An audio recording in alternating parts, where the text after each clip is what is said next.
வணக்கம். இந்த பூவுக்கு பேர் நாகலிங்க பூன்னு பேர். நாகலிங்கம் பாருங்கள், இப்படி பூவோட இதழ்கள் வளைஞ்சி மேலோட காம்பு இது ஆகி இதழ்கள்லாம் அப்படி இருக்குது. உள்ள நாகலிங்கம் இருக்காப்புல, உள்ள லிங்கம் இருக்காப்புல இருக்குது, கொடை பிடிச்சிட்டு. அதான் அந்த பூவோட பேர் நாகலிங்க பூ. எல்லாருக்கும் தெரிஞ்சிருக்கும்.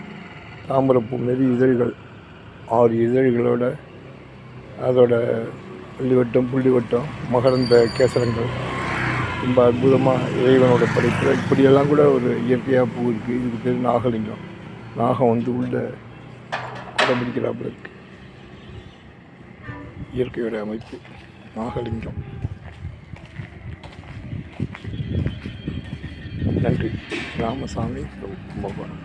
பூக்காக இந்த பூ நாகலிங்க பூ போடணும்னு நினைக்கிறேன். இந்த இயற்கை எப்படி பாருங்கள், ரொம்ப அருமையாக இருக்குது. நன்றி.